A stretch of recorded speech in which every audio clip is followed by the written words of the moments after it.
Hello students, good evening. Moonlight coaching centre में आप सभी का स्वागत है। हम लोग इस समय बना रहे हैं एक्टिव वॉइस से पैसिव वॉइस।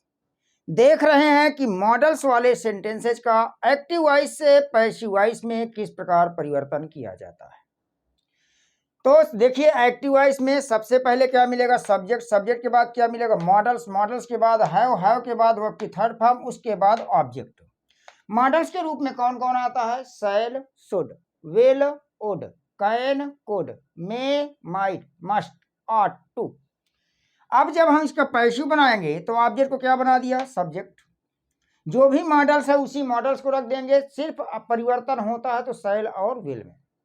शैल और विल ऐसे मॉडल ऑक्सिलरीज वर्ब होती हैं कि जिनका प्रयोग पर्सन के अनुसार किया जाता है। फर्स्ट पर्सन अर्थात आई और वी आते हैं तो शैल लगाते हैं।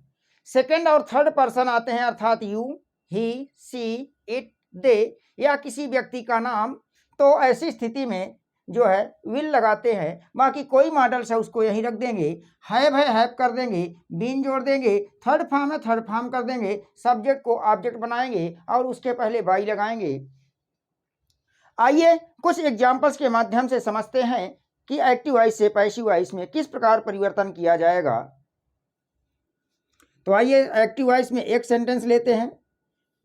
She must have done that work.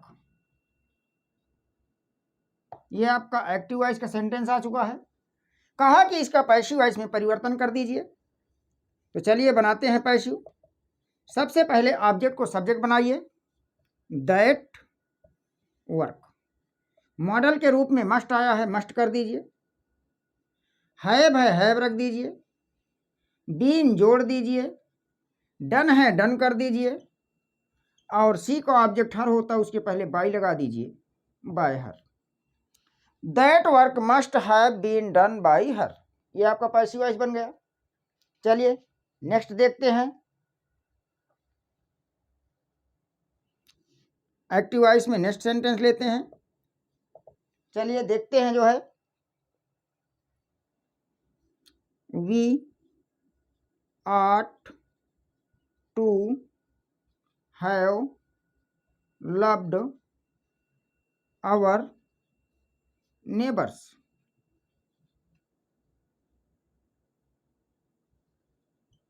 ये आपका एक्टिव आ गया।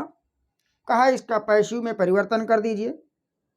तो चलिए बनाते हैं इसका पैसिव वॉइस। ऑब्जेक्ट को सब्जेक्ट बनाइए। ऑब्जेक्ट में आया है अवर नेबर्स, तो अवर नेबर्स को हमने सब्जेक्ट बना दिया। आट लगा है तो आट लगा दिया। टू हैव कर दिया। उसके बाद बीन जोड़ दिया। लव्ड है लव्ड कर दिया। फिर उसके बाद वी ऑब्जेक्ट है, इसका सब्जेक्ट में वी सब्जेक्ट है, इसको ऑब्जेक्ट बनाएंगे तो क्या हो जाएगा? By us. क्या बन गया? Our neighbours are to have been loved by us. तो इस प्रकार से हम बहुत ही आसानी से एक्टिव वॉइस से पैसिव वॉइस में परिवर्तन कर सकते हैं। बस थोड़ा समझने वाली बात है कि किसका किस में परिवर्तन किया जाएगा और एक किसके बाद किसको रखा जाएगा। अगर ये सारी चीज़ें आपके समझ में आ जाती हैं तो पैसिव वॉइस हम बहुत ही आसानी से बना सकते हैं और भविष्य में कभी कोई गलती नहीं हो सकती। तो यदि आप इंग्लिश में परफेक्ट होना चाहते हैं तो मेरी क्लास को पूरी तरह से देखिए, शुरू से लेकर अंत तक। वैसे मैं समझा देता हूं, लेकिन फिर भी अगर समझ में ना आए तो एक बार जो है वीडियो को पॉज करके पुनः देख लीजिए ना। रुक रुक कर चलिए, बैक करिए, फिर देखिए। बार बार ऐसा करते करेंगे तो आपको एक्टिव से पैसिव वॉइस बनाना अवश्य आ जाएगा। चलिए नेक्स्ट एक्टिव वॉइस लेते हैं, देखते हैं एग्जाम्पल्स के माध्यम से। दे विल हैव इनवाइटेड अस। आपका एक्टिव है। कहा इसका पैसिव बना दीजिए। तो चलिए बनाते हैं पैसिव। ऑब्जेक्ट को सब्जेक्ट बनाइए, वी। विल लगा था, अब वी आ गया तो क्या हो जाएगा? शैल। हैव है तो हैव कर देंगे। उसके बाद बीन जोड़ देंगे। बीन के बाद थर्ड फॉर्म में इनवाइटेड आ जाएगा और दे का ऑब्जेक्ट देम होता है बाई देम। ये आपका बन गया passive voice, we shall have been invited by them. They आपका थर्ड पर्सन में था तो विल आए। अब ये वी आपका फर्स्ट पर्सन में आ गया तो शैल, तो फर्स्ट पर्सन के साथ हम शैल लगाते हैं, सेकेंड और थर्ड पर्सन के साथ विल। चलिए नेक्स्ट सेंटेंस लेते हैं एक्टिव वॉइस में। He could have reply, he could have sent a reply, he could have sent a reply कहा इसका पैसिव वॉइस बना दीजिए।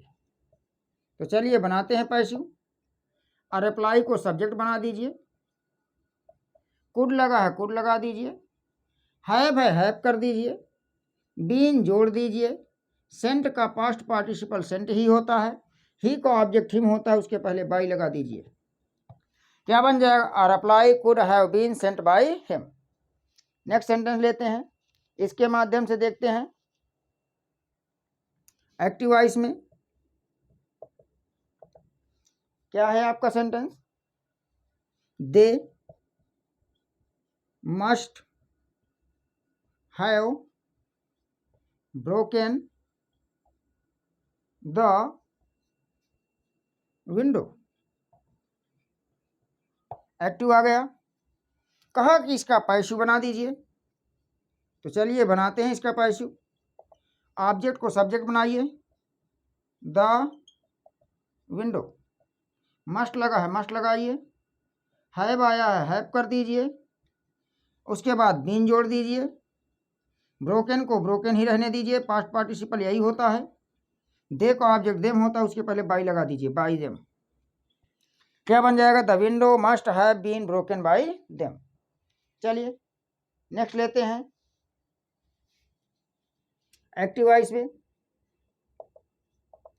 ही will have done the work before he sleeps. He will have done the work before he sleeps कहा कि इसका passive बना दीजिए। तो जैसा कि मैं आपको जब पास्ट परफेक्ट टेंस पढ़ा रहा था तो वहां पर बताया था कि बिफोर यहाँ कंजक्शन का काम कर रहा है, अर्थात इस सेंटेंस में दो क्लॉजेज पाई जा रही हैं, एक डिपेंडेंट और दूसरी इंडिपेंडेंट। तो जो ही will have done the work ये है, ये आपकी इंडिपेंडेंट क्लॉज है। कहने का मतलब क्या है कि स्वतंत्र उपवाक्य है। बिफोर ही स्लीप्स ये डिपेंडेंट क्लॉज है, मतलब आश्रित है, और किस पर आश्रित है? स्वतंत्र वाली पर। तो बिफोर से लेकर के अंत तक का जितना भी पार्ट होता है इसका जो है हम पैसिव वॉइस नहीं बनाते, उसके पहले जो आया हुआ है उसका पैसिव वॉइस बना लेंगे। तो अब यहाँ पर देखा जाए तो ये जो बिफोर के पहले का सेंटेंस है जिसे हमने कहा इंडिपेंडेंट क्लॉज, इसका ऑब्जेक्ट है द वर्क, हमने द वर्क को बना दिया सब्जेक्ट। इसके बाद विल है तो विल कर दिया, हैव है तो हैव कर दिया, बीन जोड़ दिया, डन है तो डन कर दिया, इसके बाद ही का ऑब्जेक्ट हिम होता है, बाई हिम कर दिया, और उसके बाद जो लास्ट का पोर्शन बच रहा पूरा फिर लिख देंगे उसी प्रकार से, बिफोर ही स्लीप्स। तो पैसिव वॉइस क्या बना? The work will have been done by him before he sleeps. इस प्रकार से हमने मॉडल्स के पैसिव वॉइस देखे। यदि क्लास आपको अच्छी लगी तो वीडियो को लाइक कीजिए, कमेंट कीजिए, शेयर कीजिए। मिलते हैं नेक्स्ट क्लास में। Thank you for watching the class.